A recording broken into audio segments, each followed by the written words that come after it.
গিয়াসউদ্দিন সাহেবের ব্যাপারে আমাদের কোনো বক্তব্য নাই, যেহেতু পার্লামেন্টে নিয়ম অনুযায়ী। আচ্ছা, কিন্তু উনি যখন প্রধান উপদেষ্টা হলেন, প্রধান উপদেষ্টা হয়ে একটা একতরফা ভূমিকা পালন করতে লাগলেন, সেটা নিয়ে আমাদের আপত্তি ছিল। আর বিচারপতি আহসানের স্বাভাবিকভাবে প্রধান উপদেষ্টা হওয়ার কথা, কিন্তু বিচারপতি আহসানকে যেভাবে তার বয়সটা বাড়ানো হয়েছে, ঠিক করেন, তার বয়স বাড়ানোর জন্য অন্যান্য বিচারপতি সেই বিষয়টাই মনে করিয়ে দেয় যে এখানে সে নিরপেক্ষ থাকবে না, সেজন্য তাকে করা হয়েছে। উনি তাদের দলের আন্তর্জাতিক সম্পাদক ছিলেন। না স্যার, উনি কি যেন নাম বিচারপতি যার কথা বলেন, উনি থাকতেন চিফ অ্যাডভাইজার। আসলে কি স্যার, আমার কাছে এখন যেটা মনে হয় সেটা হলো বিচারপতি কেরাম হাসান থাকলে বোধহয় প্রবলেম হতো স্যার। না, আসলে তার বিরুদ্ধে অনেক কথা বিরোধী দলও বলছে, বলার কারণে লোকটা ভয়ে ভয়ে নিরপেক্ষ। আমি তো সেটাই বলতে স্যার, থাকলে এটা আমি আমার পার্সোনাল অপিনিয়ন। না স্যার, আমি কিন্তু অনেস্টলি বলি না স্যার, আপনি স্যার এটাতে থাকতো না, তো উনি কি ইলেকশন ইঞ্জিনিয়ারিং এ কি বিএনপির পক্ষে কাজ করতে পারতেন? না, বুঝলাম না কি। আমার তো মনে হয় আপনার যখন গ্রাসরুট লেভেলে, যে ডিস্ট্রিক্ট লেভেলে বিশেষ করে, ওখানে প্রত্যেক ভোটার সেন্টারে তো আপনার এজেন্ট তো থাকে, সব দুই দলে থাকবে। সেখানে তো স্যার আমাদের মনে হয় যে সেখানে কি হবে স্যার, আপনার ম্যানিপুলেট করবে ইনিশিয়াল রেজাল্ট কি স্যার পার্টি দিতে পারতো স্যার তারা? শুনুন, ওই যে একটা কথা আছে না, স্যার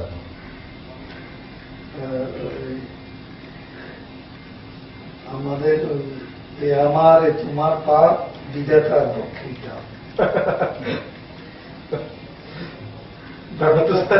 এখন তো আপনারা কাহারে করিবে দোষ, কাহারে করিবে রোল, কাহারে। স্যার আপনি তো কি নিজের কবিতা বললেন না স্যার?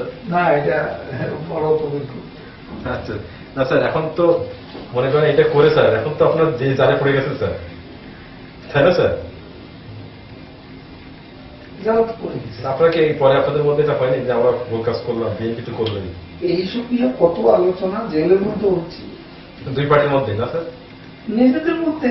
ওখানে সবাই মনে করতেছে নিজেরা যদি জেলখানায় এসে যে সম্পর্কটা ছিল, এটা যদি এই ইন্টারাকশনটা থাকলে হয়তো মাহমুদ কি জানা যে ওকে হয়তো চিফ জাস্টিস বানাতো না, চিফ অ্যাডভাইজার না।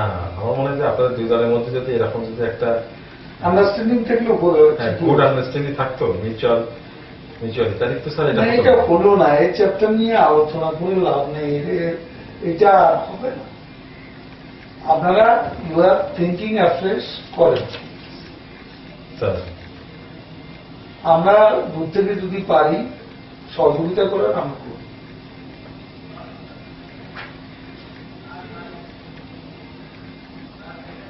স্যার আপনি তো খাচ্ছেন না কিছু স্যার? নাম খেয়েছি স্যার, খান স্যার। জি, আমি খুব না স্যার, খেন না। ভাবতেছি তো কিছুক্ষণ আগে।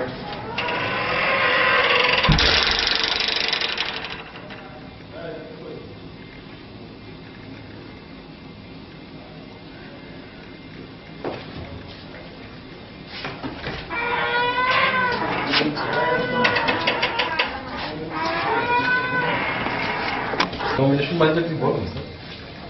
আচ্ছা, আমি পরে আসছি একটু। 2001 সালে যে নমিনেশন, স্যার এটা পরে আসছি। আচ্ছা স্যার, আপনি যদি বলছেন শেখ হাসিনাকে চাঁদা, এই বিষয়টা আবার একটু বলতে স্যার।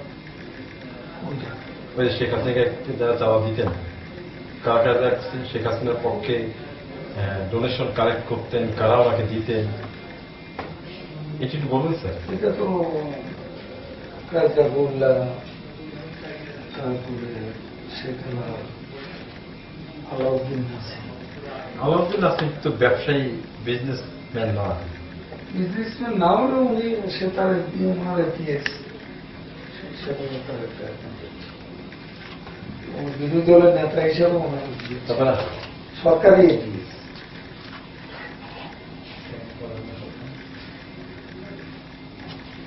আর স্যার সৈয়দ আবুল হোসেন। স্যার এক মিনিট স্যার,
আবার একটু বলেন স্যার। বিষয় কিন্তু এটা জলিল সাহেব, সাবের, আসাদুজ্জামান নূর, এরা এদিকে সেটা আলাপ করে ঠিক করছে। না, আপনি কালকে বলেছিলেন যে বিএনপির আবু হেনা ছিল মনে হয়। আবু হেনার নামটা শোনা গেছে, তারপরে ওখানে যে বিষয়টা ছিল যে প্রশিক্ষার ফারুক আহমদ, কালী ফারুক, উনি কালী ফারুক আহমদ, উনি 10 লাখ লোক আনবে, জলিল যেটা ওপেনলি বলছে। এবং মুক্তিযোদ্ধা সংসদের আব্দুল্লাহ আহাদ চৌধুরী, উনি কি সভাপতি ছিলেন? উনি 5 লাখ, জি উনি 5 অধ্যক্ষ। লাখ লোক আনবেন। আর বদরুদ্দোজা চৌধুরী, মান্নান, নজর মান্নান, মাহেদি চৌধুরী, এরা বিএনপি 70 জন লোককে দিকে করাবে। ডিপেন্ড করবেন সাথে এই যে এমনি এমনি করাবেন না টাকা না, সেটা মান্নান সাহেব দায়িত্ব নিয়েছে। টাকা কত টাকা এক এমপির পিছনে খরচ হবে? যেটাই লাগে উনি দিবে। তো ওটা জল সাহেবকে বলছে ওটা নিয়ে আপনার ভাবতে হবে। আর শেখ হাসিনা কিছু জানেন না? হ্যাঁ, জানবে না। এই মিটিং শেখ হাসিনার বাসায় কবে হবে? কবেটা আমি বলতে পারবো না, তবে এসব প্ল্যানগুলো নিয়ে জলিল সাহেব বা সাবের এবং নূর নেত্রীর সাথে বসতেন না।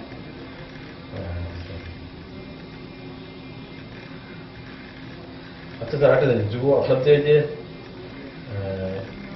আপনি বলেছিলেন যে আওয়ামী লীগের বিভিন্ন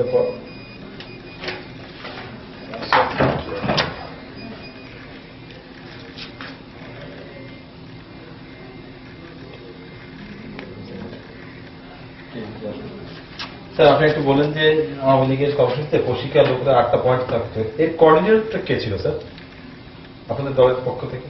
প্রশিকার সাথে যোগাযোগটা আমাদের সেক্রেটারি সাহেব। কে করতো কে স্যার? প্রশিকা ফারুক সাহেব ডিরেক্টলি আমাদের সেক্রেটারি সাহেবের সাথে যোগাযোগ করতো, আর নিচের দিকে তার সাথে যোগাযোগটা ছিল মেনলি আসাদুজ্জামান। মানে কোঅর্ডিনেটর দুইজন ছিল, জলিল আর জলিল তো সেক্রেটারি। ম্যাক্সিমাম যে লোক আনা নিয়ে তাদের খরচ টরচ কে দিত? প্রশিকাই স্যার? না, প্রশিক্ষা প্রশিক্ষি। তারপরে স্যার একটা জিনিস, ওই যে আপনার যে যুব মহিলা লীগের সেক্রেটারি যে আপনি বলছিলেন কালকে, তুহিন নামক একটা মানে যুব লীগের একটা কর্মী ছিল মনে হয়। জি, এটা মেহেরপুর। এই যে পুলিশের যে সংকল্প একটা সিন ক্রিয়েট করতেছে প্রায়, এগুলা আসলে মিডিয়া কে করতে মিডিয়াটা? ওরা মিডিয়া তো এসব তোলার জন্য ব্যস্ত থাকে। তা করতো, কিন্তু লিডারটা কে ছিল? এই পোক করতো কে? এই তুহিনকে? তুহিনের মূল নেত্রী হচ্ছে ওই অপু। তারপরে স্যার আপনার আরেকটা সোনালি একটা ছিল। সোনালি তো স্যার ইনডিসেন্ট সিন করতো। কোনোটাই ইংলিশে তাই না স্যার? এবারেও কি নাজমা আক্তার না অপুকে? না, ওর সাথে ও নাজমার সাথে না। আর মিডিয়া এগুলো স্যার কাদের আপনাকে ম্যানেজ করে রাখতেন যে এরা মিডিয়া ওদের সাথে যোগাযোগ, মিডিয়া ওরাই যোগাযোগ করতো, হরতাল আন্দোলন সব মিডিয়া নেই থাকতো, ওরাই টেলিফোন করে আনে যে এখানে একটা ঝামেলা হচ্ছে। বুঝতে পারছেন ভাইয়া? হ্যাঁ স্যার আমি শুনছি স্যার। আরেকটা জিনিস, সেখানে নেতৃত্ব আপনি সবসময় বলে আসছেন যে নেত্রীর কনসেন্ট ছাড়া আমাদের অবরোধ যাই কিছু ঘটনা হয় না। এখানে শেখ হাসিনার কি ভূমিকা ছিল? এটা আমি কালকেও বলছি, নেত্রী প্রথম এই বিষয়গুলোকে অনেকটা কষ্ট হয়ে দিত এগুলো নিয়ে। পরে যখন অনেকে এসে ওনাকে বলা আরম্ভ করলো, অনেক মতিয়া চৌধুরী থেকে শুরু করে আওয়ামী লীগের অনেক নেতা, যে এরা তো আমাদের ডুবেছে, সিনিয়র নেতারা। তারপরে নেত্রী ও কোকিলা নাজমাকে ডেকে বলছে এই দুটা মেয়েকে